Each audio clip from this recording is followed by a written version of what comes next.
جی جی اب جی سیفر ملوک شہزادہ جو تھا ایک مصر کا شہزادہ تھا، مصر کا بادشاہ تھا، شاہ آسم کا بیٹا تھا، سیف اس کا نام تھا۔ اس نے جی خواب دیکھا، خواب میں اس جھیل کو بھی دیکھا اور مصر سے یہاں تک رستہ بھی دیکھ لیا اور پری بدر جمال کو بھی دیکھ لیا۔ تو صبح اٹھ کے اس نے اپنے باپ سے بتایا کہ اے باپ، میں نے رات کو ایک جھیل دیکھا اور پری کو دیکھا، پری پر عاشق ہو گیا، اب مجھے پری کیسے ملے گی؟ اس کے باپ نے بولا آپ کو تو پری نہیں مل سکتی، وہ ناری ہے، اب خاکی ہے، وہ آگ کی پیدائش ہے، اب مٹی کی، آپ کو اور پری کا ملاپ نہیں ہو سکتا۔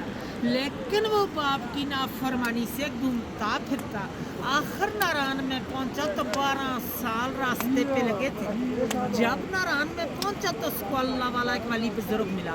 اس ولی سے پوچھا کہ مجھے پری کیسے ملے گی؟ اس نے بولا کہ یہ سامنے والا جو چھوٹا پہاڑ ہے، اسی کی بیک سائڈ میں ایک خیمے کی طرح پتھر ہے، وہ اب بھی موجود ہے، اس پتھر کے ساتھ جاؤ اور 40 دن کا چلہ کرو، اللہ کی عبادت کرو، تب پری کا پتہ چلے گا۔ اس نے 40 دن کا چلہ کیا، 40ویں دن کے بعد 2 جنات اس کے قبضے میں آ گئے۔ ان جناتوں نے سلیمانی ٹوپی پہنائی تو جھیل کے کنارے پر لے آئی۔ وہ کسی کو نظر نہیں آتا، اس کو سب کچھ نظر آتا ہے، کیونکہ اس نے سلیمانی ٹوپی پہنی ہے۔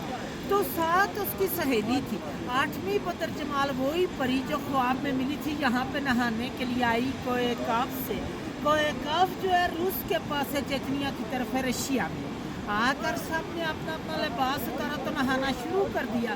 بدر جمال کا لباس جو تھا وہ جنوں نے اٹھا کے شہزادے کو دے دیا، شہزادے نے اپنے قبضے میں کر لیا۔ دوسری سہیلی نے لباس پہن کر چلا گئی تو بدر جمال اکیلی رہ گئی، وہ جا نہیں سکتی تھی۔ شہزادے نے اس کو اپنی چادر پہنا کر نیچے ناران لے گیا۔ جب ناران میں پہنچا تو دوسری سہیلیوں نے جا کے دیو سفید کو بتایا۔ دیو سفید جو تھا پری کا عاشق مزاد مالک تھا کہ پری ہم سے جدا ہو گئی ہے، پتہ نہیں ہے جھیل کے اندر ڈوب کے مر گئی یا کسی چیز نے کھائی، باہر کی بات نہیں بتائی کہ شہزادہ لے گیا۔ دیو نے آ کر غصے کے ساتھ اپنی ایڑی لگا کر یہاں سے سارے جھیل کو توڑ دیا، خارج کر دیا کہ شاید میری پری کا پتہ چلے۔ تو پہلے یہ آگے سے سارا بند تھا، وہ سامنے چھوٹی گروٹی کے پیچھے جو گیپ جا رہا ہے وہاں سے پانی کا رستہ جاتا تھا، یہ اوپر تک تیلاب تھا۔ دیو نے یہاں سے توڑائے، طوفان گیا ناران کے پاس تو پری اور شہزادے دونوں نے دعا مانگی کہ اللہ میں بچا، طوفان آ گیا۔ اللہ کی قدرت سے ایک سرنگ بن گیا، دائیں سائڈ سے بھی طوفان گزر گیا اور بائیں سائڈ سے بھی، پری اور شہزادہ دونوں بچ گئے۔ سرنگ اب بھی موجود ہے ناران میں، سیفر ملوک ہوٹل سے 5 منٹ کا رستہ ہی جا کے دیکھ سکتے ہیں۔ اور دیو نے غصے کے ساتھ یہاں سے ایک اور چھلانگ لگائی تو دوا صحیح میں لگا، دیو کا سانس چلا گیا پری کے صدمے سے۔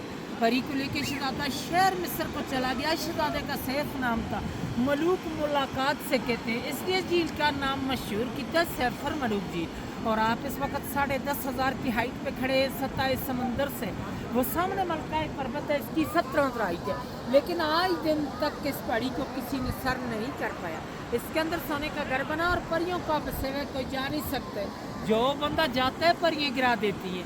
98 کا واقعہ راشد بٹ لاہور کا ایک بندہ تھا، وہ کہتا تھا کہ میں نے اس پہاڑ کو سر کرنا ہے، لوگوں نے اس کو منع کیا تھا لیکن وہ چلا گیا، جاتے ہوئے رستے میں گر کے مر گیا تھا۔ 13 دن بعد اس کی ڈیڈ باڈی ملی ہے، مقامی لوگوں کو انہوں نے اٹھا کے نیچے بھیجا ہے۔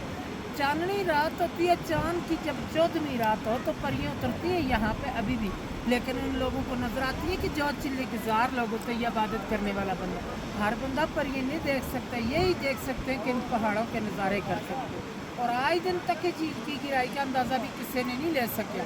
ایک انگریز آیا تھا، اس نے 5 من رسی لائی تھی، اس وقت گاڑیاں نہیں چلتی تھی خچروں پہ، آگے 10 کلو کا لوا بن کے اس کے درمیان میں کشتی کے تھرو ڈالتے رہے، رسی چلتے چلتے ختم ہو چکی، لیکن اس کی گہرائی کا اندازہ نہیں کر سکے۔ 5.5 کلومیٹر ارد گرد ہے، 600 کنال رقبے میں یہ سارا جھیل ہے، اس کی گہرائی کا کوئی اندازہ نہیں ہے۔ اسٹوری ختم سا۔